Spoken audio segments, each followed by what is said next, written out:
Bien, vamos a arrancar con la segunda clase. Repasando un poquito lo que charlamos la semana pasada, esta idea de interacción humano-computadora, la forma como nos comunicamos con los sistemas, que toda esta comunicación se da en un contexto de la forma en general como nos comunicamos entre nosotros y las limitaciones que tenemos, ¿sí?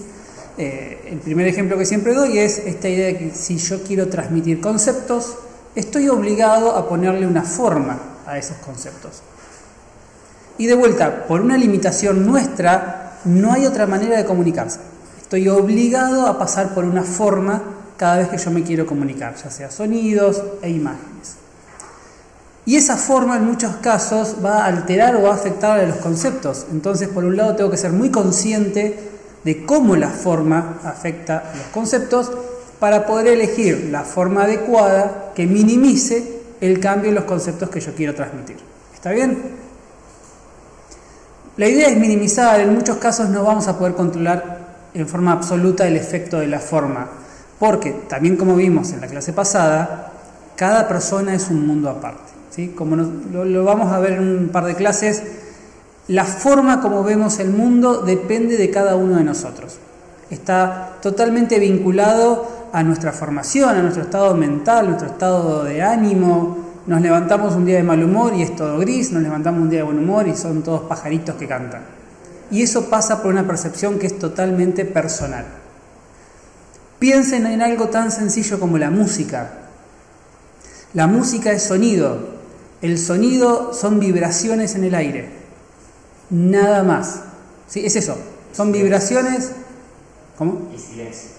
Vibraciones o ausencia de vibraciones. Es el aire que se comprime y que se expande, que eso llega a nuestro oído y eso es lo que nosotros percibimos como sonido o música.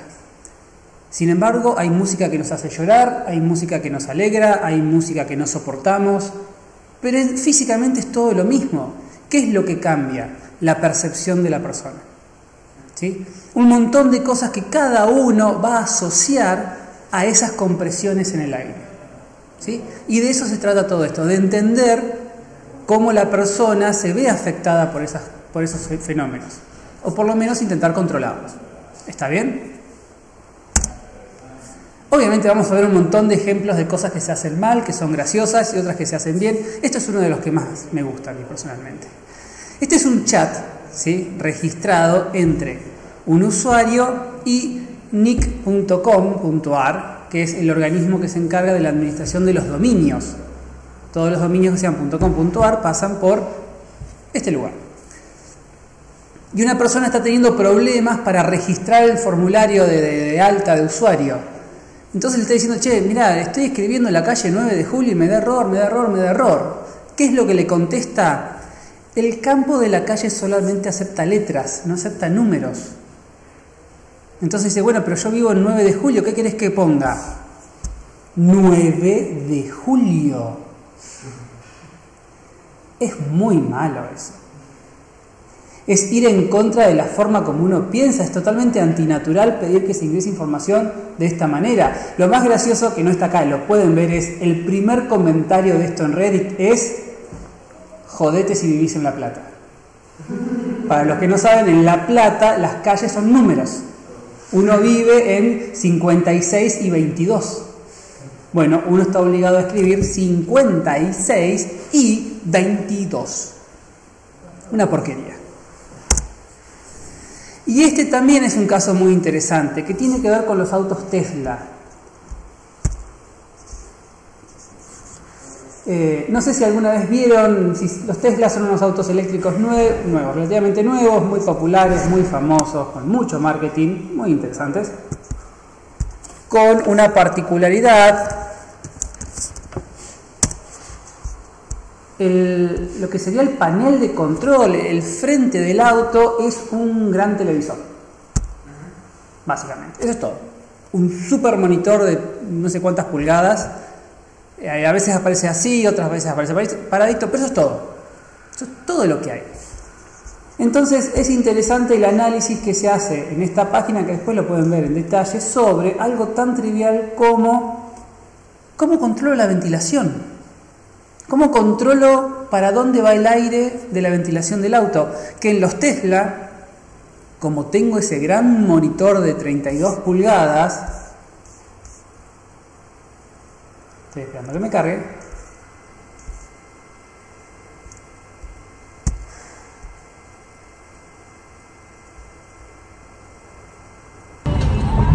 Es con un touchscreen. Uno selecciona la opción del ventilador y lo que está haciendo la persona ahí es diciendo, bueno, ¿para dónde quiero que vaya el aire? Lo puede separar en dos si quiere manejar dos personas. Re futurístico, re Iron Man. ¿Cuál es la primera reacción? O sea, ¿qué es lo que a mí me surge cuando miro esto? Que es de lo que se trata la nota. Tengo que mirarlo. Yo no puedo manejar, vayamos a algo tan simple como un celular touchscreen. No puedo hacer una llamada telefónica sin mirar lo que está en la pantalla. No tengo, ¿por qué? No tengo feedback, no tengo respuesta sensorial en mis dedos sobre dónde estoy apretando. Estoy obligado a mirar. Yo estoy manejando y necesito cambiar la dirección del aire. Esto me está obligando a migrar la atención que tengo de la calle, que es donde debería estar, a un televisor. ¿Está claro? ¿Cuál es la ventaja que tiene mi Corsa 2011 3 puertas re lindo? Lo puedo hacer sin mirar. ¿Por qué? Porque son objetos físicos. Los objetos físicos nos dan a nosotros una respuesta sensorial, ¿sí? Yo puedo estar mirando allá y con una palanquita que estoy agarrando acá, yo siento para dónde está esa palanca. ¿No requiere mi atención? Sí, pues estoy prestando atención a lo que hago con esto, pero también estoy mirando la calle. Eso, en un touchscreen, no lo puedo hacer. ¿Está bien? Bueno, de eso se trata este artículo, que queda para que después lo charlen y lo miren o veanlo. Y de esto vamos a ver un montón de ejemplos.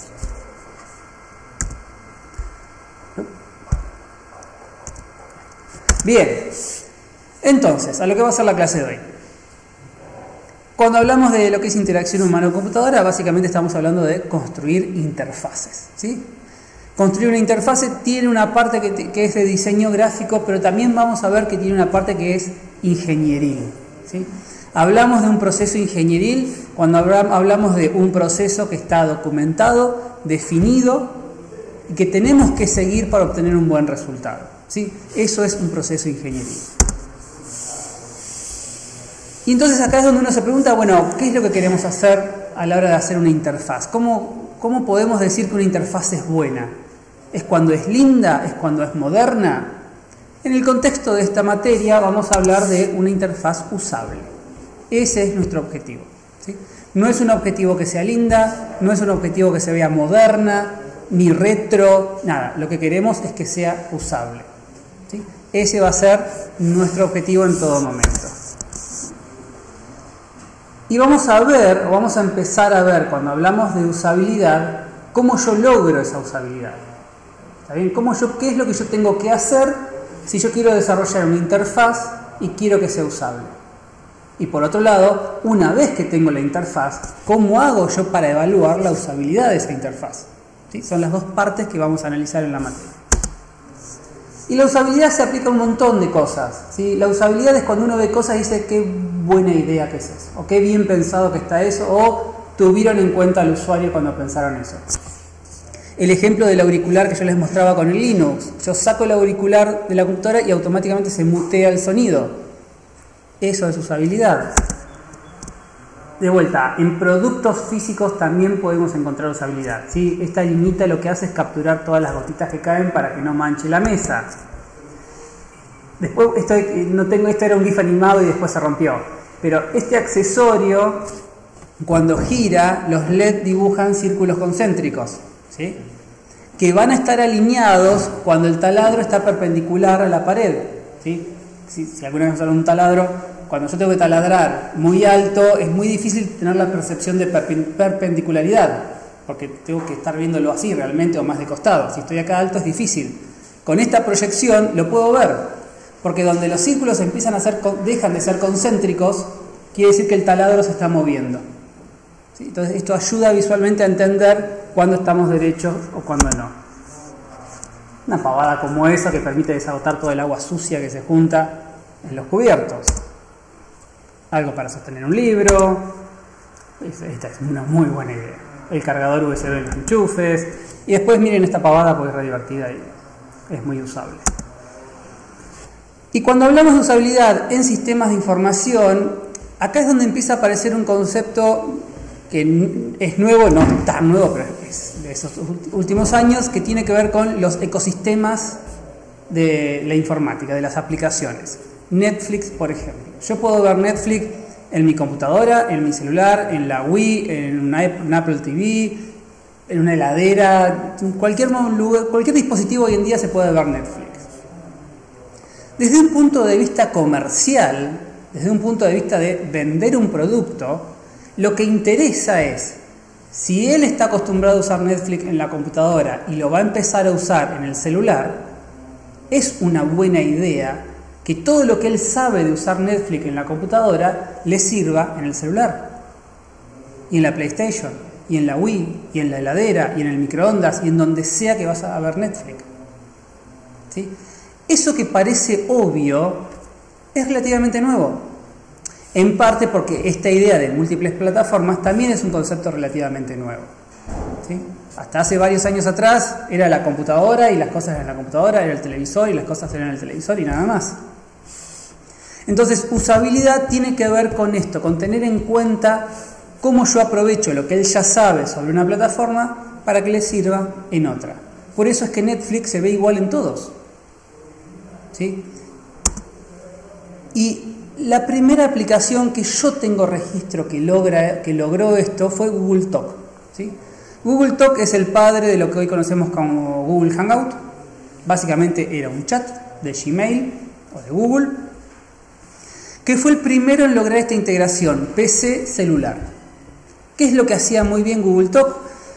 Yo estaba chateando con una persona en mi computadora, con Google Talk, chateo, estoy escribiendo, pum, pum, pum, cierro la computadora, me voy, abro el celular, entro a Google Talk y está la conversación, tal cual como la dejé en la computadora. ¿Sí? No tengo que cargar nada, ya estaba el chat ahí. Visualmente se veía igual que en la computadora.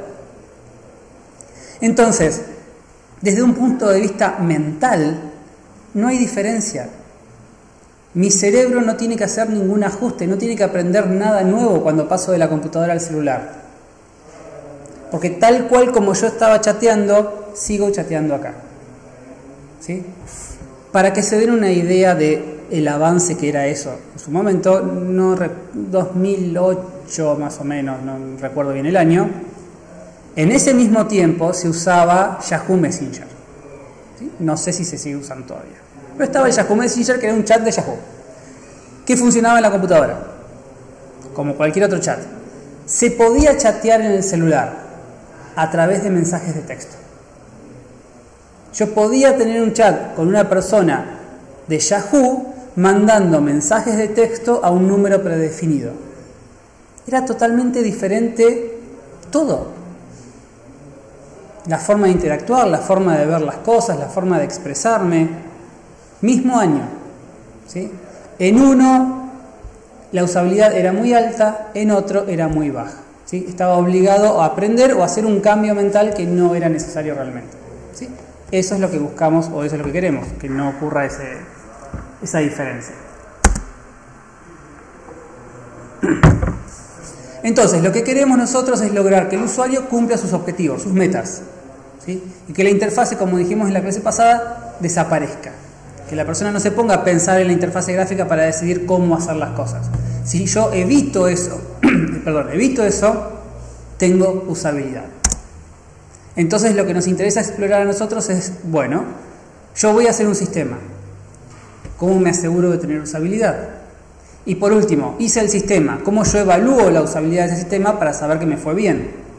¿Sí? Entonces, ¿cómo diseño un sistema para tener usabilidad? ¿Cómo demuestro o mido la usabilidad de un sistema? ¿Sí? Hoy nos vamos a centrar en la primera pregunta. ¿Sí? Yo quiero hacer un sistema, cómo tengo usabilidad. Que lo que vamos a empezar a hablar hoy es lo que van a tener que hacer ustedes como proyecto de la materia. Ustedes van a tener que diseñar una interfaz gráfica. Pero no va a ser simplemente sentarse y poner botones. No, van a hacer un proceso ingenieril. Van a hacer lo que vamos a ver en la materia, que vamos a empezar a ver hoy. ¿Sí? Que eso tiene que ver con hacer una serie de pasos que les asegure a ustedes tener usabilidad en el sistema final. ¿Está bien? Bien. Hay tres formas de tener usabilidad en un sistema. Y no es que tengan que elegir una de las tres. Hoy en día se hace un poco de las tres o las tres juntas. Son tres en paralelo si quieren. Ejemplos, principios abstractos y diseño centrado en el usuario. Ejemplos es la más sencilla. Principios abstractos es relativamente fácil, aunque no da muchas respuestas, es más bien una guía. Y diseño centrado en el usuario es efectivamente el proceso ingenieril, que es lo que van a hacer ustedes. ¿Sí? Empecemos por ejemplos, la más fácil de todas. Básicamente cuando hablamos de ejemplos es el nombre de la técnica. Hablamos de que sistemas interactivos exitosos nos sirven a nosotros para desarrollar nuevos productos. Esto es, si yo sé que ya hay un producto que tiene usabilidad y yo quiero hacer algo que es muy parecido a ese producto, me inspiro, por no decir me copio, de ese producto. A mi izquierda, todos los celulares antes de que salga el iPhone. A mi derecha, todos los celulares después que salió el iPhone. ¿Qué fue lo que pasó? Veníamos de una etapa con celulares donde había 2 millones de formas totalmente diferentes y algunas absolutamente bizarras. Sale un producto que eleva casi al estado de Dios al producto y todo el mundo quiere ser ese producto. ¿Sí? Aparece el iPhone, ¿sí? Hola. Con, más allá de una cuestión de marketing y de cuestiones comerciales, que realmente tenía una noción correcta de lo que era la usabilidad de las cosas, ¿sí? Que se vuelve exitoso, entonces todo el mundo ahora quiere ese éxito. Y a partir de ese momento todos los celulares empezaron a ser iPhones. ¿Sí? Los iconos del iPhone por un lado, los iconos de Samsung por el otro. Esto termina con una batalla legal entre Samsung y Apple de propiedad intelectual y patentes. O sea, Apple termina demandando a Samsung diciendo se están copiando de todas nuestras cosas. Después creo que terminó con un arreglo y se pagaron un montón de plata y nada más, pero pasa eso. Que de nuevo, ¿hasta dónde es copia, hasta dónde es robo y hasta dónde es sentido común o inspiración o como quieran llamarlo? Hay un límite un poco borroso, hola, entre esas dos cosas. Porque este es el Writer de LibreOffice y este es el Word de Microsoft. Y la pregunta es una copia? ¿O simplemente si quiero indicar que una letra es negrita, la pongo en negrita, si una letra es itálica, la pongo en itálica, y si una letra está subrayada, la pongo en subrayada? De vuelta, hay un límite difuso en eso. Un límite que es muy usado comercialmente por las empresas, al punto de que Microsoft patentó el doble clic. Microsoft tiene la patente del doble clic y lo pueden leer acá. Y esto tiene, hago paréntesis para explicar el contexto de esta noticia, tiene que ver también por cómo funcionan las patentes en el mundo, ¿sí? Sin ser un experto en patentes, les cuento un poquito cómo es esto. Hay dos modelos de manejo de patentes en el mundo, el europeo y el norteamericano, ¿sí? Argentina sigue el europeo. En el norteamericano, las patentes se entregan casi como caramelos. ¿Sí? El único control que hace el organismo que entrega patentes es verificar que ya no haya una patente otorgada sobre ese mismo concepto. Nada más. En el modelo norteamericano no se controla el sentido de la patente. ¿Sí? No se controla si efectivamente tiene sentido patentar el doble clic. Lo que hace el modelo norteamericano es decir, vos querés el doble clic, nadie más lo tiene, listo, vos lo tenés. Quien de alguna manera controla el sentido de esa patente es el Poder Judicial, cuando empiezan a aparecer las demandas. ¿Sí? Entonces, Microsoft pide la patente del doble clic en Estados Unidos se la da. Microsoft agarra esa patente y demanda a Apple y la justicia de Estados Unidos dice, ni en pedo. No tiene sentido.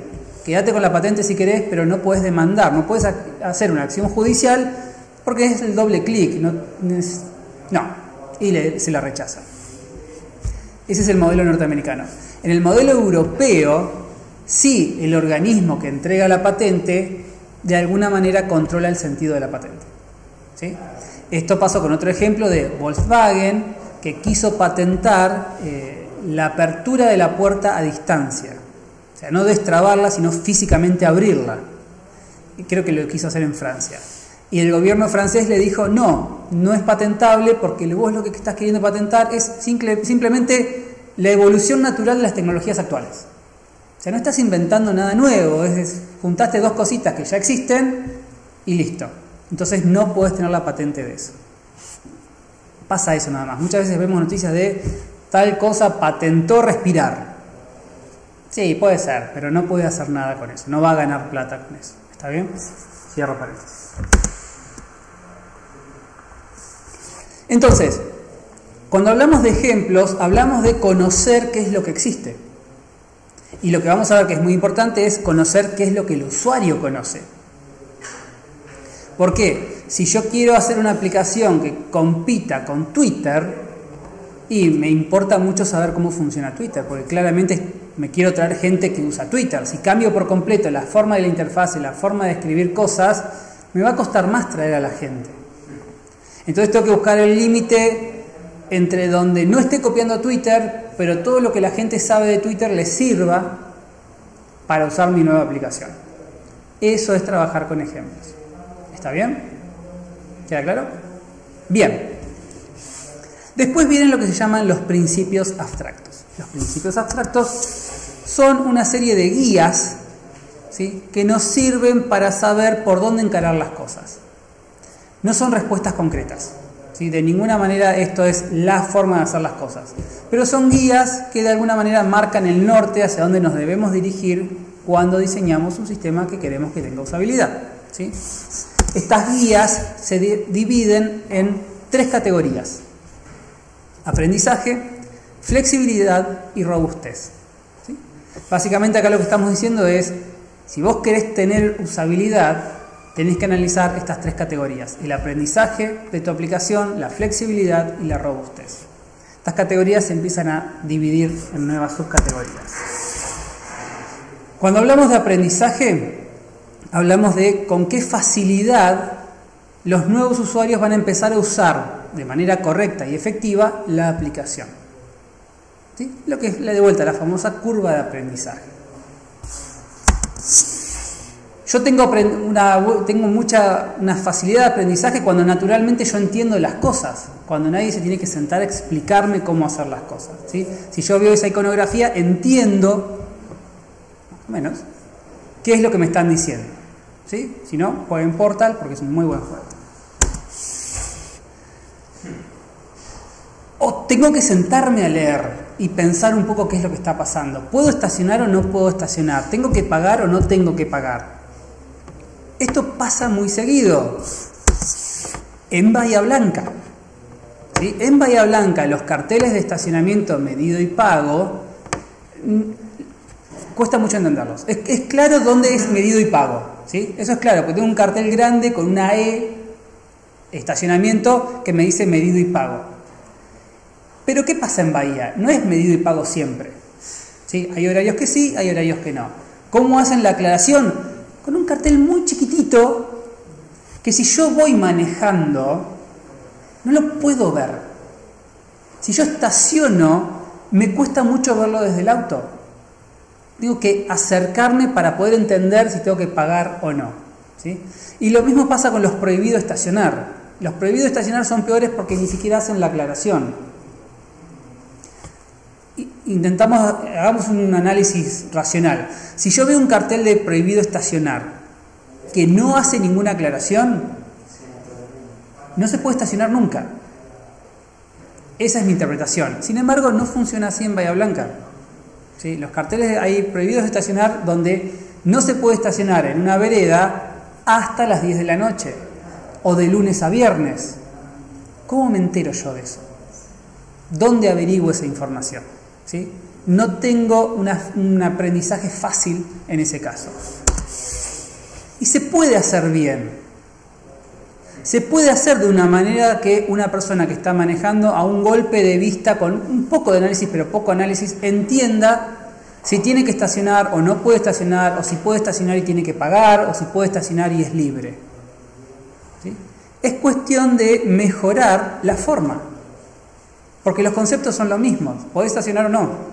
Cambio la forma y hago más fácil el aprendizaje. ¿Está bien? Flexibilidad tiene que ver con las múltiples formas en las cuales yo me puedo comunicar con la computadora y la computadora se comunica conmigo. Lo que hablábamos antes de el Excel o de cuántas maneras yo puedo mandar a imprimir un documento en el Word. Yo quiero mandar a imprimir un documento en el Word, puedo tocar el botón que tiene una impresora, ir a menú, archivo, imprimir o puedo hacer control P. ¿Por qué tengo 3 formas diferentes? Porque cada forma se adapta a un perfil de usuario diferente. De la misma manera que les decía en la clase pasada, de cuántas maneras puedo moverme en las celdas con un Excel. Puedo usar el mouse y tocar en la celda siguiente cuando quiera la celda siguiente, puedo mover las flechitas, puedo apretar Enter, puedo personalizar el movimiento del Enter. De vuelta, ¿por qué pasa eso? Porque tengo distintos perfiles de usuarios. Mi mamá de 70 años pasa de celda con el mouse. Yo uso las teclas. Un contador que está todo el día cargando información,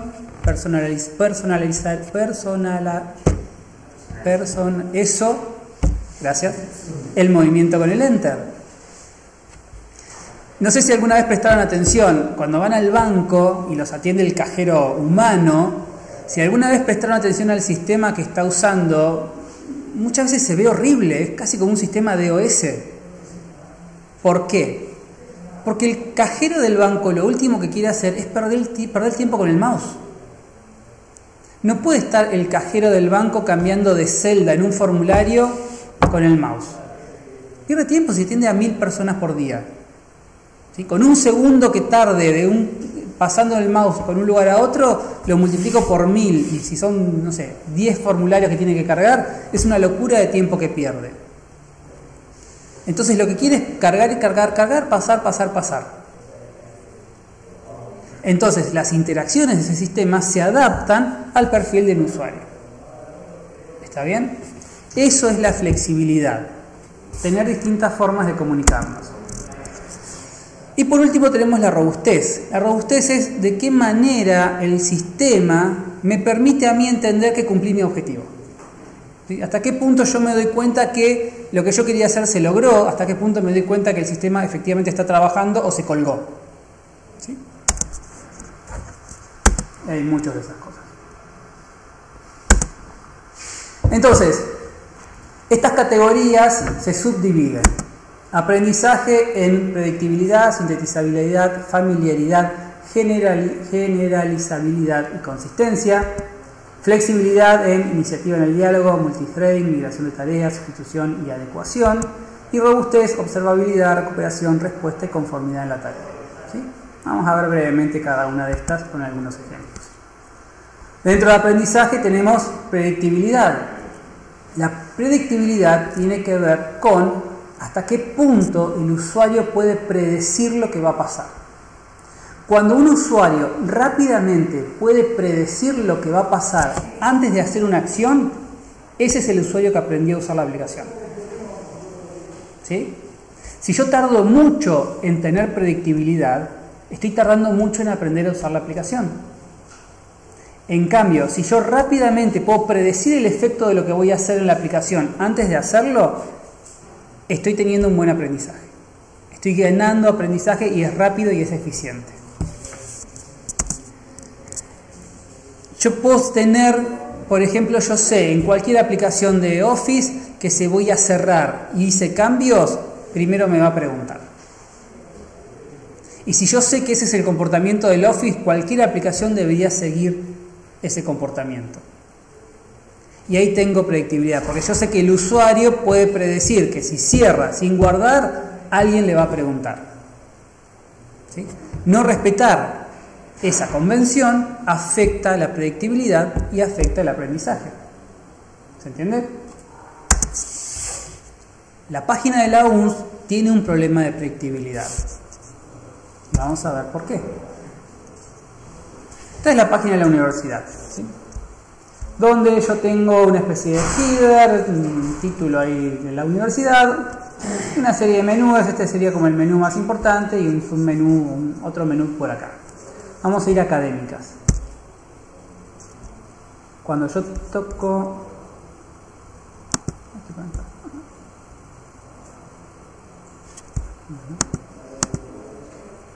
Cuando yo toco en académicas, se mantiene el header, título, submenú. ¿Sí? Fíjense que yo acá lo que hice fue tocar un menú y me mantuvo en la misma página. Cambió la página actual. ¿Está bien? Bien, tiene sentido. Vengo a este menú y empiezo a tocar. Voy a oferta académica, que está subrayada, entonces me hace entender que esa es la actual. Vengo a ingresantes, toco. ¿Por qué está andando tan mal esto?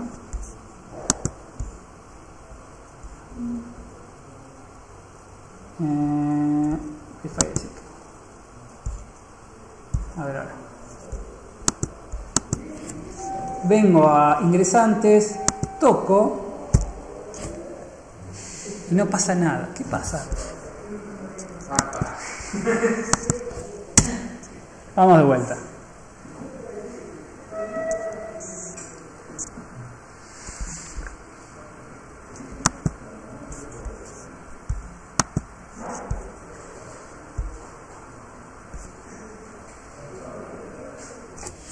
Quiero ver si tengo cable de red. Sí, tengo cable de red. Bien, no es un buen día para usar internet.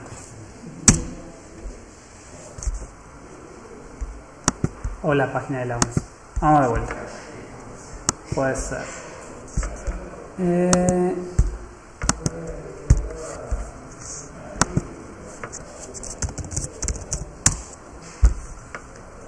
Académica. Bien, vamos de vuelta.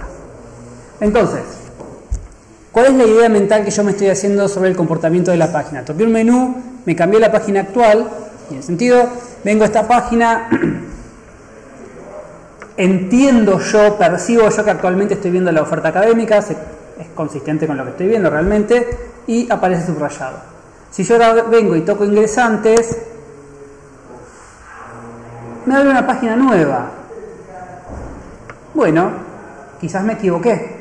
Quizás el comportamiento para este nivel de menú es uno y este submenú es otro. Ok, bueno, toco calendario académico y me mantiene en la página actual. Y solamente cambió la parte de abajo. Ok, me está costando tener predictibilidad, ¿sí? Porque no es consistente en el comportamiento. Vengo a docentes y ahora me mantiene en la página actual, pero claramente cambié de página. ¿Sí? Ahí por el otro lado, ¿no? Sí, vamos de a poco con la página de la ONS. No seamos duros con la página de la ONS. Pero fíjense que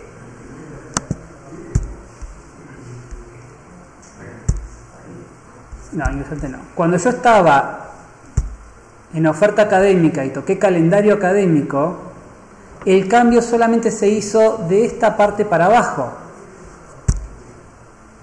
Pero cuando toqué docentes, el cambio fue completo. Me quedé en la página, pero cambió por completo la página. ¿Sí? Y es más, perdí el menú anterior, que hasta este punto venía manteniéndolo. Ya llevo como 4 comportamientos diferentes. Me es imposible tener predictibilidad. Si yo vuelvo a este punto y digo, ¿qué pasa cuando toco en alumnos? Es tirar una moneda. ¿Sí? No tengo predictibilidad. Si no tengo predictibilidad, cuesta aprender a usar las cosas. ¿Está bien? Y otra cosa que no entiendo por qué lo hace es, si yo voy a docentes y quiero volver para atrás, fíjense lo que pasa, toco una vez, no cambia, pero cambia. En realidad, fíjense, si yo voy a docentes, me pone en la página de docentes con esta URL que aparece acá, y cuando toco para atrás, me hace eso, lo que me obliga a tocar 2 veces para realmente ir para atrás. ¿Sí? De vuelta, esas son las cosas que uno que simplemente quiere cumplir una meta, de golpe para y dice, ¿qué está pasando? ¿Por qué tuve que tocar 2 veces? ¿Sí? Y estamos distrayendo al usuario de lo que realmente quiere hacer. Eso está mal. Bien. Sintetizabilidad es lo opuesto. Predictibilidad es predecir lo que va a pasar. Sintetizabilidad es decir qué fue lo que pasó. ¿Sí? Si el usuario en cualquier estado del uso de la aplicación puede fácilmente decir qué fue lo que pasó que lo llevó a este estado, entonces el usuario aprendió a usar la aplicación.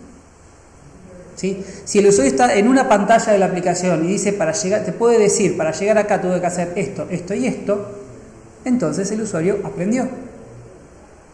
La interfaz puede ayudar en eso. ¿Sí? Cuando yo estoy en un editor de texto, ¿sí?, yo puedo ver, si selecciono una palabra, las características de la fuente de esa palabra o las características visuales, el tipo de letra, el tamaño, si está en negrita, si está en itálica. Fácilmente puedo ver cómo se llegó a ese estilo de letra. ¿Sí? ¿Por qué? Porque la aplicación me lo está constantemente diciendo. Eso ayuda a la sintetizabilidad y ayuda al aprendizaje. En Mercado Libre, yo puedo saber cómo llego a través de las categorías a un producto en particular. Si yo estoy mirando esto, yo sé que esto es parte de la categoría Legos, dentro de bloques y construcción, dentro de juguetes, juegos y juguetes. ¿Sí? Esto me ayuda a mí a poder construir la serie de pasos que llegaron a este punto. Pensé que había un ejemplo del no. Bien, el ejemplo del no es la página del departamento. Yo les puedo dar cualquier parte de la página del departamento con menú y submenú y un montón de cosas y no hay información contextual que a mí me diga cómo llegué a ese punto. ¿Sí? Cuesta más reconstruir la serie de pasos que llevaron a este estado de la página. ¿Sí? No tengo esta sintetizabilidad. Y de vuelta afecta el aprendizaje. Familiaridad. Siempre recuerden que estamos dentro de lo que es aprendizaje. Familiaridad es el grado con el cual el conocimiento y la experiencia que ya posee el usuario, ¿sí?, en un dominio, en una aplicación, puede aplicar en el nuevo sistema. Hasta qué punto yo encuentro familiar las cosas nuevas que estoy encontrando. ¿Sí? Mientras más familiaridad tenga, más conocimiento que ya tengo puedo aplicar en el nuevo sistema. Por lo tanto, es menos lo que tengo que aprender. ¿Sí? Aumento la usabilidad. El ejemplo que yo les daba de Linux. Si yo tengo a mi mamá que usó toda la vida Windows y porque estoy cansado de arreglarle el Windows, quiero hacerla pasar a Linux y le pongo un Ubuntu con Unity, me estoy cavando la fosa solo. ¿Sí? Porque me voy a pasar los próximos 6 meses explicándole dónde está la calculadora. ¿Sí? ¿Por qué? Porque no está teniendo ella familiaridad. Todo eso que ella había aprendido en Windows no lo puede aplicar en Ubuntu. En cambio, si yo le pongo una distribución de Linux que está específicamente diseñada para verse como Windows, ahora tengo familiaridad. Ahora el panel de control, los programas, las fotos, Todas están en el mismo lugar donde estaban antes en Windows, pero es un Linux. Todo lo que ella había aprendido lo puede seguir aplicando acá. ¿Está bien? Eso es familiaridad, eso mejora el aprendizaje, eso a mí me da usabilidad, ¿sí? Fíjense cómo en todos estos casos estamos dependiendo de lo que el usuario sabe. En todos estos casos estamos dependiendo de la cabeza, de lo que hay adentro de la cabeza del usuario. Por eso, un paso fundamental en cualquier proceso que a nosotros que busque tener usabilidad en los sistemas es abrirle la cabeza al usuario. ¿Sí? Podemos tardar 2 días, un día en hacer la interfase, vamos a estar un mes charlando con el usuario para que realmente esa sea una interfase usable. Ahí, en ese mes con el usuario, es donde yo rescato la mayor cantidad de cosas posibles.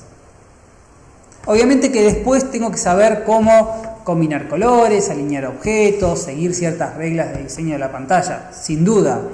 Y después tengo que saber cómo usar Angular, React y lo que quieran ustedes usar. Pero antes de todo eso está 200 cafés con el usuario. Fundamental esa parte. No se puede tener usabilidad si no se tiene esa parte, ¿sí? Generalizabilidad es parecido, ¿sí? Familiaridad es cómo aplica lo que ya sabe en el nuevo sistema. Generalizabilidad es cómo genera nuevo conocimiento a partir del conocimiento que ya tiene, ¿sí? Qué tan fácil es para el usuario aprender cosas nuevas aplicando lo que ya tiene, es decir, no arrancando desde cero. Por ejemplo, en Word yo mando a imprimir con Control P y tengo el dibujito de una impresora y dice imprimir. En AutoCAD no está la opción imprimir. En ningún lugar dice print, dice plot, de plotear. Porque los arquitectos plotean, no imprimen. Pero también es Control P. Y también tiene el dibujito de algo que es una impresora. Entonces, se puede generalizar conocimiento y decir, si antes imprimir era Control P y yo ahora quiero imprimir, pero no encuentro imprimir, pero hay una opción que dice Control P y también tiene el dibujito de una impresora, eso debe ser para imprimir. ¿Está bien? Entonces, yo puedo cambiar cosas, no todo tiene que ser necesariamente igual, pero en ese cambio igual puedo buscar que el conocimiento que tenga el usuario de antes le sirva para generar un nuevo conocimiento. ¿Está bien? Y eso es la generalizabilidad.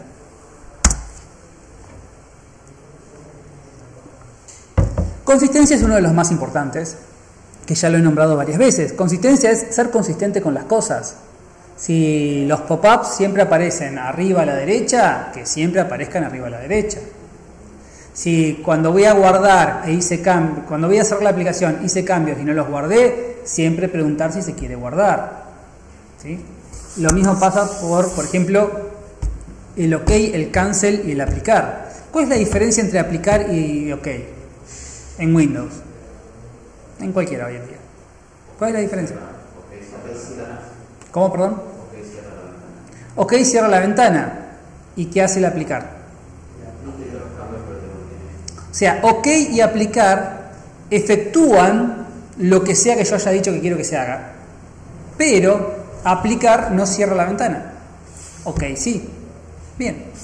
En cualquier lugar que yo ponga un botón de aplicar, tengo que respetar ese comportamiento. Tengo que ser consistente, porque si no tengo consistencia, cuesta más para el usuario predecir las cosas. ¿Está bien? Entonces la consistencia es fundamental. Bien, eso para aprendizaje. Seguimos con flexibilidad, ¿sí? Flexibilidad era de cuántas formas yo puedo hablar con el sistema. Tengo todos estos: iniciativa en el diálogo, multithreading, migración de tareas, sustitución y adecuación.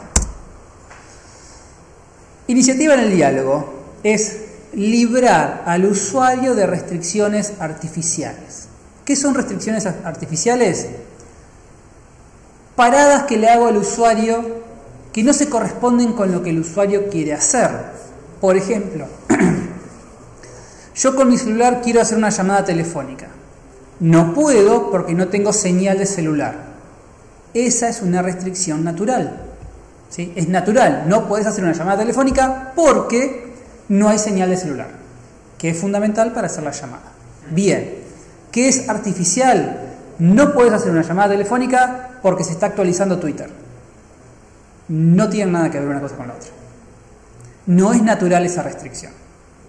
Entonces tenemos que librar al usuario de esas restricciones artificiales. ¿Sí? Podemos tener naturales, y está bien tener naturales, pero tenemos que identificar cuáles son las naturales y librarnos de las artificiales. Perdón, pensé que veía un ejemplo que no vino, no importa. Esa actualización es Microsoft. Hay Windows, eso, a veces estás ahí. Eso es terrible. Yo llego un día a la mañana, quiero dar una clase, ahora no porque uso Linux. Abro una notebook que tiene Windows y no puedo dar una clase porque Windows decidió que hay que actualizar el sistema. Y no hay manera de evitarlo. Esa es una restricción absolutamente artificial.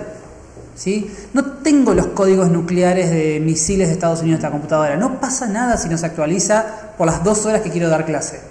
Pero no hay manera de evitarlo. Esa es una restricción artificial. ¿Sí? Multithreading es la habilidad del usuario de poder hablar en paralelo con el sistema, ¿sí? De mantener distintos diálogos al mismo tiempo. Esto tiene que ver con poder estar haciendo una acción y mientras esa acción se ejecuta, estar haciendo otra acción, ¿sí? Si yo estoy mandando imprimir un documento, en general no se bloquea el sistema, puedo seguir usando la calculadora. ¿Sí? Una aplicación debería mantener esta idea de multithreading. Adecuación es la capacidad de la aplicación o de la interfase de adecuarse a las características del usuario. ¿Sí? La interfaz se modifica para adecuarse al usuario o a veces el mismo sistema es el que la modifica. Ya hoy en día no está, pero en una versión de del Office, cuando Office todavía tenía los menúes y no lo que tiene ahora que son se llaman ribbons, lo tienen para ver después más adelante. Hay una charla de 2 horas donde uno de los jefes de Microsoft explica por qué pasaron de menúes a ribbons, ¿sí? Y realmente es interesante. No la van a ver, pero es interesante. Cuando yo tenía esos menúes desplegables, los menúes se adecuaban a la frecuencia de uso. Entonces, si yo tenía un menú de 10 opciones, pero normalmente usaba 5, cuando lo abría por primera vez, solamente aparecían esas 5. Y tenía un botoncito más abajo con un triangulito que me permitía abrir todo el menú. Eso es adecuarse, ¿sí? Que se podría aplicar en muchas cosas. Por ejemplo, los cajeros automáticos, ¿sí? El cajero automático tranquilamente podría ver que en el 99% de los casos lo único que quiero hacer es una extracción de plata, ¿sí? Obviame las 20 cosas que me haces hacer al principio, como por ejemplo preguntarme el idioma, y llevarme a extraer plata. Eso es adecuación. Y robustez, de vuelta, tiene que ver con el grado con el cual el usuario entiende lo que está pasando en el sistema, ¿sí? El usuario siempre debería entender o saber qué es lo que está pasando en el sistema. En el momento en el cual el usuario no sabe lo que está pasando con el sistema, el usuario empieza a tener dudas, el usuario empieza a tener desconfianza y ahí perdimos al usuario, ¿sí? Observabilidad es evaluar el estado interno del sistema a través de la interfase, saber qué está pasando ahí en el fondo. La ruedita de colores, el relojito de Windows no son detalles estéticos, existen para que la gente sepa que no se colgó la aplicación. Existen para eso, ¿sí? La barra verde que se mueve de Windows, el relojito que empieza a girar, nacen con el objetivo de decirle a la persona: bancame que estoy haciendo algo, no me colgué. Que muchas veces pasa con los cajeros, ¿sí? A veces uno toca un cajero y primero no sabe si registró el toque en el botón, porque no pasa nada, ni siquiera se mueve el botón, nada, no pasa nada. Y no pasa nada en la pantalla. Entonces no sé si es que está haciendo algún tipo de cosa o simplemente se colgó el sistema, ¿sí? Y ahí mucha gente empieza a tocar todos los botones, se arma es un quilombo total. Pero eso es observabilidad, ¿sí? Poder evaluar a partir de la interfase que efectivamente está pasando algo. La respuesta, obviamente que las respuestas sean en tiempo y forma, esto debería ser importante, cómo percibe el usuario la velocidad de la respuesta de los sistemas. Y conformidad de la tarea es el grado con el cual los servicios, ¿sí?, permiten que el usuario cumpla sus metas. Este es el ejemplo.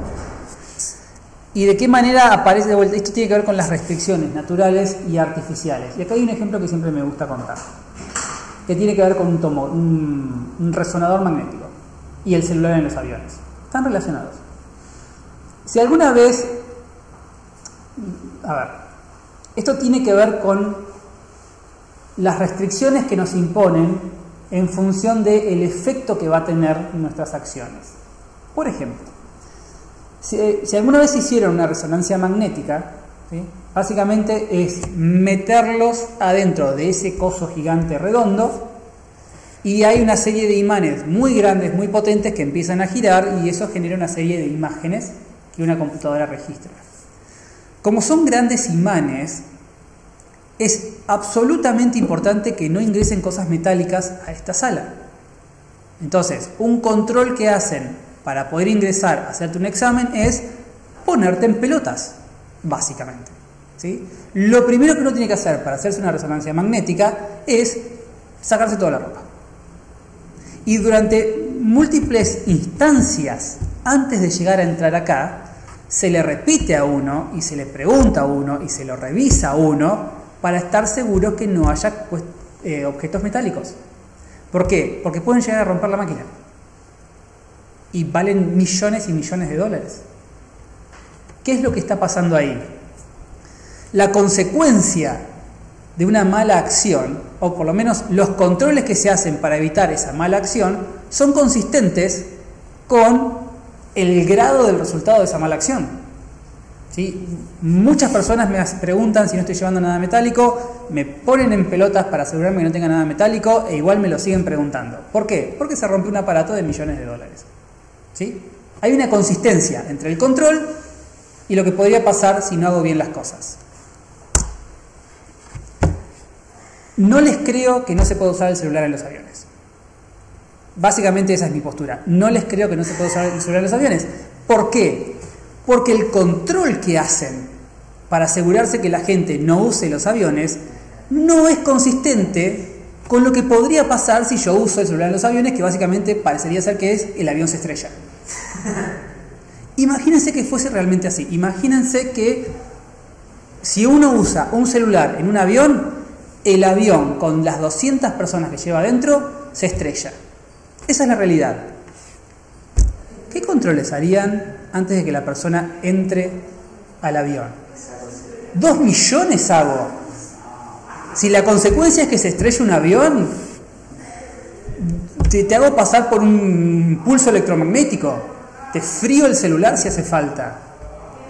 Si el único control es un cartel, no hay una consistencia real entre causa y efecto, ¿sí? Entonces, eso también es importante. Cuando yo le impongo al usuario una serie de controles, esa cantidad de controles deberían ser consistentes con el efecto que yo estoy buscando evitar. Esto pasa algo parecido, y después lo vamos a ver como un ejemplo, con la aplicación de parquímetros de Bahía Blanca. Le voy a pegar todos los días. La aplicación de parquímetros de Bahía Blanca, cuando yo quiero ingresar al parquímetro, requiere de mí un nivel de atención que no se lo merece. Esa es la realidad. ¿Por qué? Porque lo único que quiero hacer es una entrada al parquímetro, ¿sí? Yo no voy al centro a ingresar el parquímetro. Yo voy al centro a tomar un café con un amigo. Y cuando llego al centro, ahí descubro que tengo que tener el parquímetro. Y lo que originalmente era, o en el sistema anterior, pasar una tarjeta por un aparatito que ni siquiera la tengo que mirar cuando la paso, era simplemente hacer pip y ya está. Ahora de golpe es sentarme en el auto, sacar el celular y empezar. Y estoy 2 minutos. No me hagas empezar. Pero de vuelta, es un nivel de atención que está requiriendo de mí que no se lo merece, no es AutoCAD. ¿sí? Es parquímetro, nada más. Eso debería ser consistente, ¿sí? Cuando yo no tengo esa consistencia, empieza a aparecer el malestar en los usuarios. Bien, y estos son los principios abstractos, ¿sí? De vuelta, no son soluciones, no dicen esto se hace así. Son guías que tenemos que tener en cuenta al momento de diseñar la interfaz. ¿Está bien? Vamos a hacer así, vamos a parar 5 minutos y después seguimos con lo que viene, que es diseño centrado en el usuario. ¿Está bien?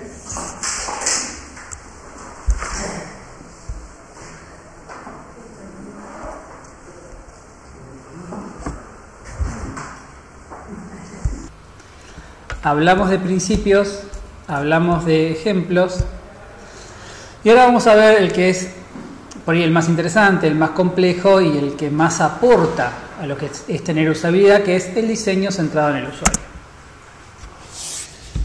El diseño centrado en el usuario lo que hace es plantarse dentro de lo que es el proceso de ingeniería de software, ¿sí? El proceso de ingeniería de software, con sus diferentes etapas, se puede describir como un proceso en el cual nosotros primero tenemos que descubrir qué es lo que hay que hacer, diseñarlo, desarrollarlo, testearlo y entregarlo, ¿sí? En particular, lo que a nosotros más nos importa es la etapa 1 y 2, con más énfasis todavía en la etapa 1, descubrir, ¿sí? Porque vamos a descubrir no solamente qué tenemos que hacer, sino para quién tenemos que hacerlo, ¿sí? Todo esto que yo les decía de conocer al usuario, todo eso pasa en la etapa número 1. Entonces, cuando hablamos de un diseño centrado en el usuario, hablamos de un proceso, ¿sí? Un ciclo de vida donde el usuario toma un rol muy importante, donde el usuario va a empezar a influenciar nuestro diseño. ¿Cómo va a ser esa influencia? Haciéndolo participar, mostrándole bosquejos, intentando tener bastante feedback por parte del usuario y sobre todo entendiendo ese feedback, dándole importancia a ese feedback que nos da el usuario. Como dijimos antes en la clase pasada, es un proceso integrador, no es solamente algo que va a hacer el diseñador gráfico, sino que tiene que participar todo el grupo y es muy interactivo, ¿sí? Es muy cíclico, se hacen pequeños cambios, se validan, se modifican, se avanza, cambio, se valida, modifica y así es constante. ¿Y por qué todo esto? ¿Por qué tanto quilombo para hacer todo esto cuando simplemente podemos preguntarle al usuario ¿qué querés?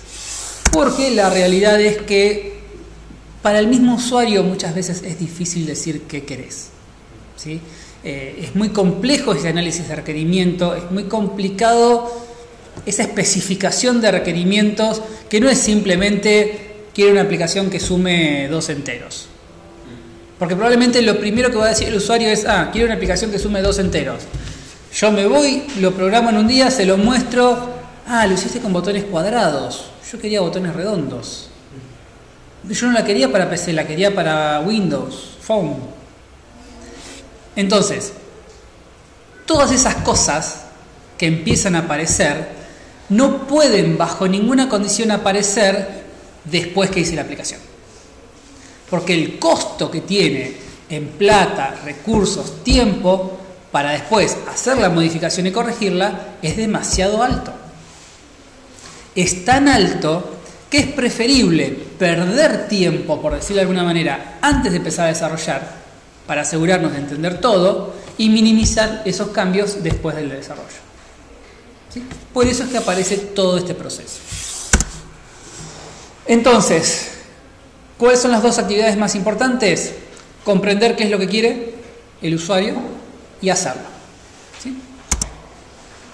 Y de eso se trata cualquier ciclo de vida, empezando con el clásico modelo de cascada, ¿sí? El modelo de cascada planteaba decir, bueno, hago los requerimientos, hago el diseño, lo implemento, lo testeo y lo entrego. ¿Cuál es el problema de este modelo en cascada? Que por ahí ya lo vieron en más de una materia. No tiene en cuenta que nunca es tan lineal, ¿sí? Siempre hay cambios, siempre hay retrocesos. Entonces, a partir de este modelo y buscando reconocer que no es tan lineal todo, empiezan a aparecer nuevos modelos de ciclos de vida que lo que empiezan a integrar es esta idea de repetir cosas, de entrar en un ciclo,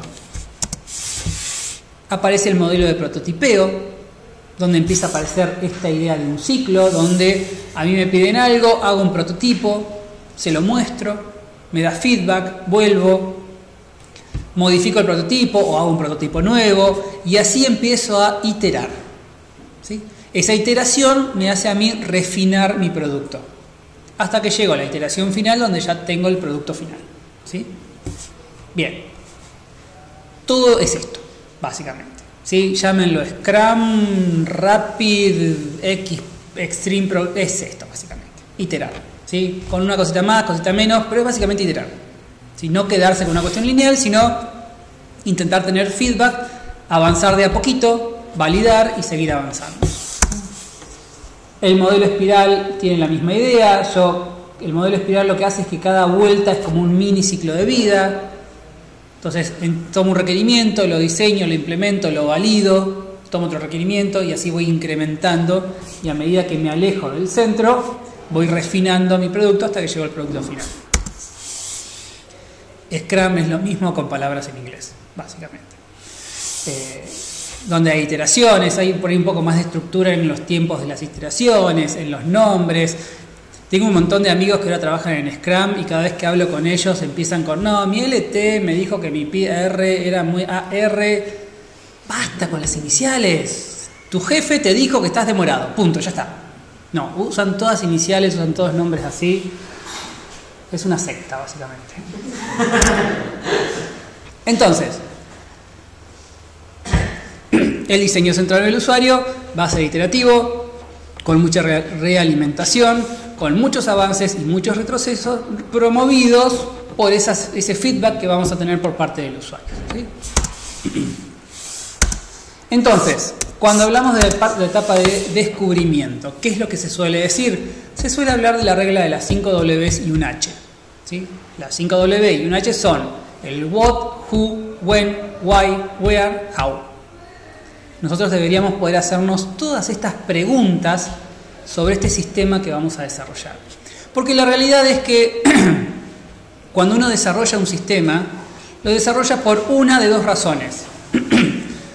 O es algo que ya había un sistema informático que lo hacía y se quiere cambiar el sistema, o es algo que antes era manual y se quiere hacer por un sistema informático. Son las dos razones, nada más. Entonces tengo que entender de dónde salgo, ¿sí? Y lo puedo entender con estas preguntas. Tengo una amiga que trabaja en Globant, ella está en la parte de análisis funcional, y ella me contaba, en su momento Globant fue contratado por OCA para hacer una reingeniería de sus procesos y cambiar los sistemas informáticos, y el trabajo de ella fue, durante 24 horas corridas, ser la sombra de un operario de OCA. Ella iba atrás del operario de OCA viendo todo lo que hacía el operario. Las cosas físicas que hacía, el paquete que agarraba, el dato que miraba, dónde lo controlaba, dónde lo cargaba, qué hacía aquel otro. Durante 24 horas estuvo atrás de este operario, siendo su sombra, para entender qué es lo que hacía el operario. En el día a día, con los paquetes y con el sistema que estaban usando actualmente. Y haciéndole preguntas: ¿por qué hiciste esto? ¿Por qué no hiciste aquello otro? ¿Qué restricción apareció acá? ¿Qué restricción no tenés acá? Todo eso es parte de la etapa de descubrimiento, ¿sí? Que uno puede guiarse por estas preguntas. Dentro de la parte de descubrimiento, lo que vamos a querer saber es quiénes son los usuarios del sistema, y esto es muy importante, separar cliente de usuario. El que nos pide el sistema no necesariamente es el que usa el sistema, ¿sí? Si viene el gerente de sistemas de la cooperativa obrera a pedirnos un nuevo sistema para las cajas, no es el gerente el que lo va a usar, es la persona que está en la caja. Entonces, cuando hablo de usabilidad o satisfacción del usuario, ¿de quién es la satisfacción que busco? ¿Del gerente o del que está en la caja? Del que está en la caja. Y obviamente tengo que hacerle entender al gerente que esa es la satisfacción que necesita. Porque si yo hago el sistema para que el gerente esté contento, muy probablemente no sea lo que haga contento al que está en la caja. Porque el gerente no conoce del día a día, ¿sí? Y eso, un ex compañero mío de la universidad, ahora trabaja en la cooperativa obrera, el sistema nuevo que ellos usan, que creo que se llama Poseidón, tiene un tridente tipo el de Aquaman. Fue parte del equipo de desarrollo y estuvo en lo que es la parte de testeo. El sistema viejo que tenían era más tipo sistema DOS y este es una interfaz gráfica más linda. ¿Cuáles fueron las quejas con el sistema nuevo de las personas que estaban en las cajas? Este sistema nuevo, por un bug o lo que sea del sistema viejo, la persona que está en la caja podía seguir escribiendo aunque no estuviese en pantalla el campo de texto. Como que había un buffer de entrada, entonces los que estaban en la caja ya sabían que podían tocar un montón de botones, aunque el sistema todavía no se lo había pedido, y quedaban en un buffer. Entonces cuando el sistema empezaba a avanzar ya tomaba la entrada e iba mucho más rápido. El sistema nuevo no lo permitía. Y el sistema nuevo, hasta que no llegan a la pantalla que le pide cierta información, no pueden tocar el botón. Entonces en el sistema viejo, por ahí, el que estaba en la caja hacía cargar información, enter, enter, enter. Porque sabía que venían 3 pantallas que había que pasarlas con un enter nada más. Y cargaba, y pasaban de largo. Ahora no. Ahora tenían que hacer enter, esperar, enter, esperar, enter, esperar. ¿Sí? Esas son las cosas que descubre el usuario. Y si uno no tiene contacto con el usuario directo, no descubre esas cosas. ¿Está bien? Entonces, entender quiénes son los usuarios, cuáles son los objetivos que tienen los usuarios, sobre qué plataforma se va a ejecutar, qué tareas, qué es lo que va a hacer el usuario para lograr sus metas, sus objetivos, y qué hace o se espera que haga el sistema en sí. ¿Sí? Hay que identificar grupos de usuarios. Para esos grupos hay que clasificarlos, definir un poco el perfil del usuario, qué tipo de usuario tenemos, qué formación tiene, cuáles son las aplicaciones que normalmente usa. Tenemos que empezar a conocer el usuario. ¿Con qué frecuencia de uso usa las aplicaciones? Por ejemplo, es una locura que el nivel de seguridad que me pide Walmart para mi contraseña del carrito electrónico sea el mismo que me pide Google. Son dos cosas totalmente diferentes. Uno es no importa si me hackean la cuenta de Walmart. Van a descubrir que sigo comprando Kinder. Nada más. Nada que ver con Google. Entonces, ese son el tipo de cosas que tenemos que descubrir, que tienen que ver con las tareas o el contexto en el cual se dan las tareas que quiere cumplir el usuario. La frecuencia de uso, las estructuras, las prioridades que aparecen dentro del uso del sistema. Factores ergonómicos, en qué situación física va a estar trabajando el usuario, cuál va a ser el tipo de iluminación que va a tener el usuario al usar el sistema. Va a haber ruido de ambiente, va a ser un lugar tranquilo. Todo eso afecta al diseño del sistema. Y todo eso lo tengo que conocer. Todo eso lo voy a registrar, lo voy a descubrir dentro de la etapa de descubrimiento. Es normal armar diagramas de clase, ¿sí? Toda esta etapa de descubrimiento va con una etapa de documentación. Todo esto yo necesito de alguna manera registrarlo, ¿sí? La estructura de mi conjunto de usuarios la puedo documentar a través de un diagrama de clases, ¿sí? Con todo lo que yo puedo tener en un diagrama de clases. Herencia, atributos, todo lo que yo quiera, lo puedo usar para documentar cómo son mis usuarios. Entonces estamos hablando de una etapa de recolección, interpretación, documentación y diseño de escenarios, ¿sí? Que eso es lo que vamos a ver. Lo que es recolección es empezar a juntar información, ¿sí? ¿Cómo yo puedo juntar información? Bueno, identificando la gente, los procesos, los datos que se manejan, las restricciones, las entradas y las salidas de mi sistema, y poder conocer todo eso que está manejando el usuario. Esto lo puedo hacer, como es en el caso de esta amiga mía, yendo a ver cómo trabaja el usuario, conociendo su ambiente de trabajo, a veces acompañando al usuario o simplemente viendo cómo es el lugar de trabajo y viéndolo desde un lugar más lejano. Puedo hacer entrevistas con los usuarios para hacerles preguntas. Puedo armar lo que llaman los focus group, que es agarro un conjunto de personas y les hago preguntas al conjunto. Puedo ver registros de uso de la aplicación. Si estoy pensando en cambiar una aplicación, puedo ver los logs de la aplicación anterior para ver cómo se usa, qué errores aparecen. Puedo plantear encuestas para hacerle al usuario, para saber más del usuario y sus tareas.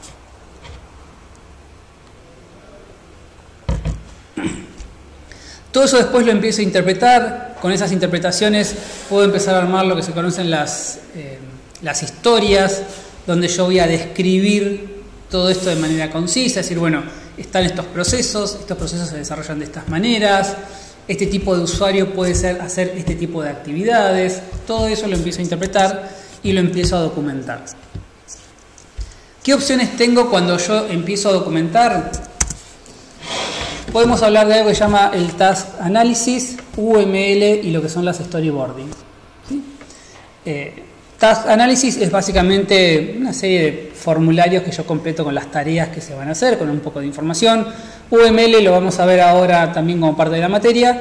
Y Storyboarding es una herramienta visual para poder empezar a diseñar cómo va a ser la aplicación, o por lo menos entender cómo van a ser las historias que se van a desarrollar a través de la aplicación. ¿Sí? El Task Analysis de vuelta es una serie de formularios como campos que yo voy completando para las distintas tareas. Eso tiene que ver con por qué se va a hacer la acción, quiénes la van a realizar, qué se requiere para realizar, cuáles son los flujos de acciones que se dan para esa tarea, si se requiere algún tipo de objeto, una llave de control, una contraseña, algo para hacer esa tarea, cuáles son las condiciones ambientales que se dan en el contexto de esa tarea y qué restricciones se imponen para poder hacer esa tarea. Entonces tenemos esta idea de fichas, donde tenemos la tarea, las metas, los datos, los objetos, los métodos, los objetivos, los procedimientos y las contingencias. ¿Sí? Algo parecido a esto es lo que ustedes van a tener que hacer con el proyecto, que ahora cuando termine con esta clase les voy a contar más detalles del proyecto que van a tener que hacer. Y después aparece lo que es UML.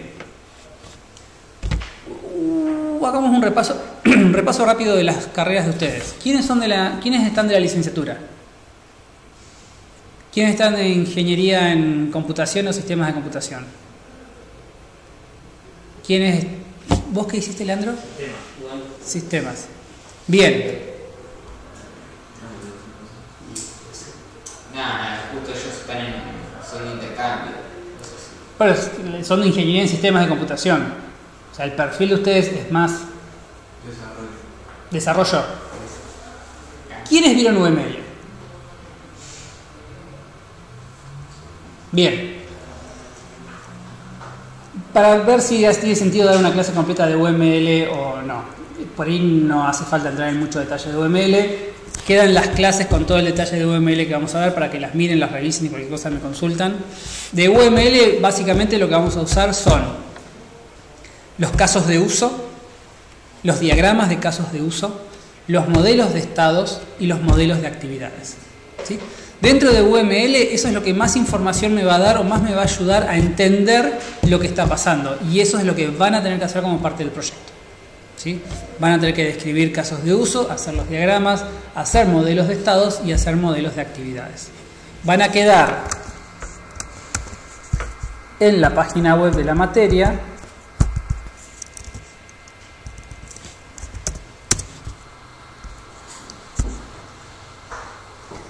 Las 3 clases que estaban incluidas con hoy, que son de actividades, casos de usos y estados, con referencias a libros, donde tienen más información al respecto, que después los voy a subir, así que eso queda. Por ahí no hace falta que entremos en detalles de UML, mírenlo y cualquier cosa me consultan. ¿Sí? Bien. Esta era la parte para ir a la otra. Y storyboarding es la idea de... Esto se ve mucho en las películas, cuando arman la película primero en dibujos hechos físicos, en papeles, donde van contando las escenas más importantes. Esto también se suele usar en el diseño de interfaces. A ver.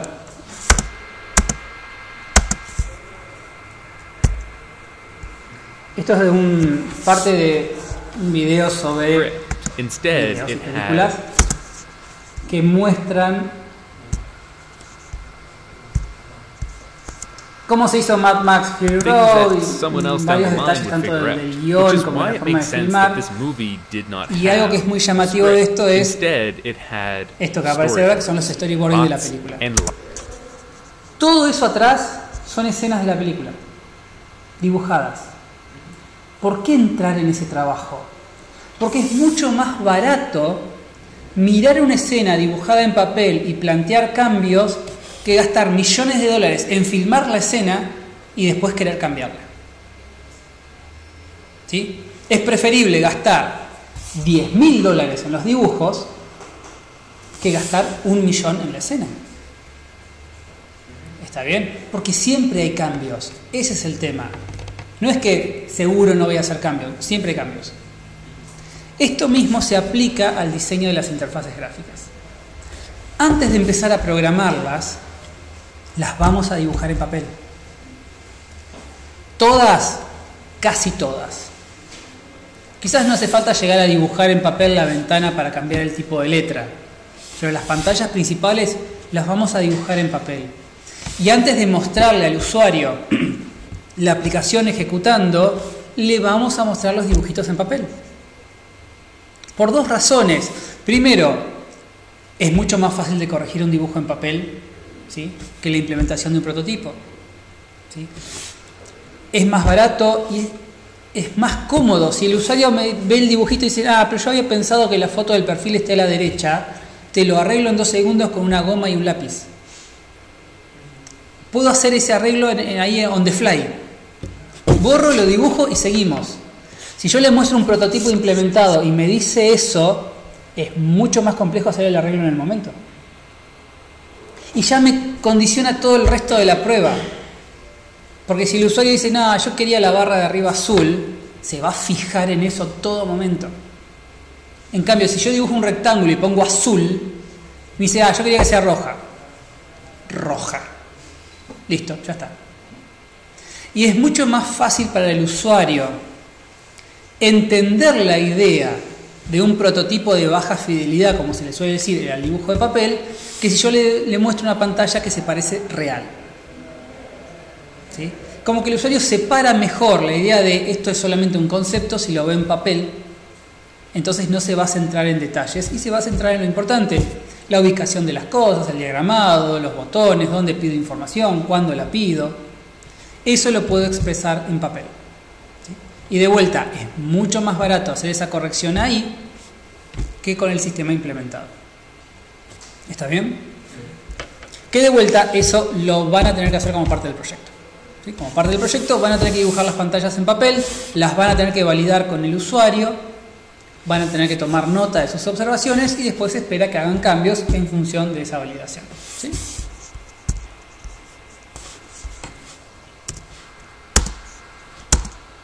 Bien.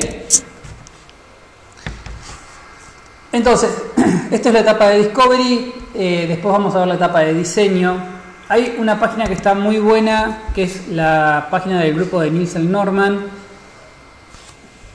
El 99% de las cosas que uno ve en 10 reglas esenciales para tener usabilidad en tu página web, que de vuelta son válidas, suelen ser correctas, salen de acá.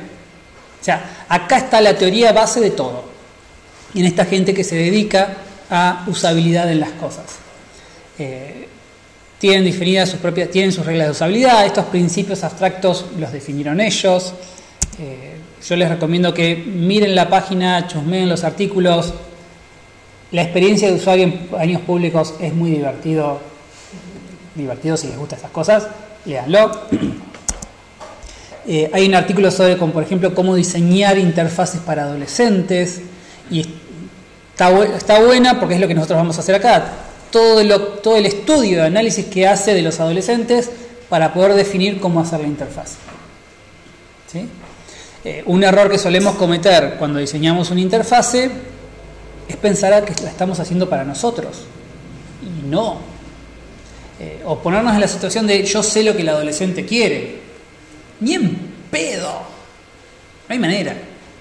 Entonces está bueno ese análisis que hace acá, chusmenlo, véanlo. Bien. Y sin lo de UML esto era mucho más cortito. Hablemos del proyecto. Lo que vamos a hacer es lo siguiente. Van a tener que diseñar una interfase, ¿sí? Ustedes van a elegir la aplicación o el objetivo o lo que haga la aplicación, ¿sí? Y en función de eso van a hacer la interfase. Mi deseo sería que elijan algo relacionado con lo que ustedes hacen, ya sea porque es la tesis, ya sea porque están trabajando en una empresa que hace algún tipo de producto, hacer algo vinculado a lo que ustedes están haciendo. Cosa de que la prueba de usabilidad, todo este trabajo que hagan, les sirva de algo a ustedes. ¿Está bien? No hace falta que ustedes sean los usuarios del sistema. ¿Sí? Hasta sería ideal que ustedes no sean los usuarios del sistema, para poder separar bien esos roles. Después vemos si obtenemos al usuario real o lo inventamos, pero estaría bueno que no sea un sistema para ustedes. ¿Sí? Así que lo que yo quiero es que en las próximas semanas, 2, 3 semanas máximo, definamos qué es lo que va a hacer cada uno. Me mandan un mail, nos juntamos a charlar. Si no tienen la más pálida idea, yo les doy opciones, no hay ningún problema. Yo les tiro algunos ejemplos, o sea, les puedo dar cosas para hacer si quieren. Idealmente preferiría que salga de ustedes. ¿Sí? Piénsenlo, me mandan un mail diciendo, che, estoy pensando hacer una aplicación para un gimnasio. Estuvimos charlando ahí. Perfecto, buenísimo. O estoy haciendo la tesis en seguridad y quiero hacer algo para eso, bárbaro también. Idealmente que tenga alguna aplicación real para ustedes. Y sobre eso es que vamos a hacer el proyecto. ¿De qué se trata el proyecto? De seguir un diseño centrado en el usuario, identificando las tareas, qué es lo que se tiene que hacer con el sistema, identificando los usuarios, los casos de uso, estados y actividades para distintas funcionalidades, empezar a hacer un prototipado en papel, validarlo, tomar el feedback y después empezar a hacer algún prototipo más refinado sobre el sistema. ¿Sí? Y esto concluye con ustedes presentándome acá la versión final del sistema.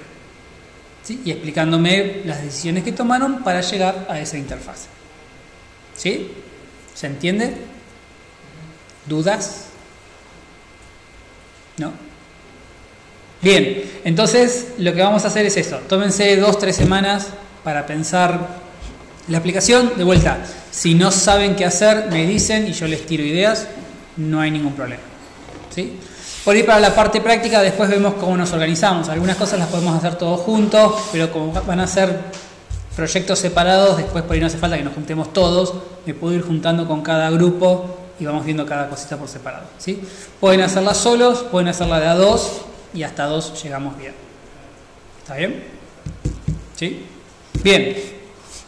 Listo. Entonces, seguimos el viernes que viene.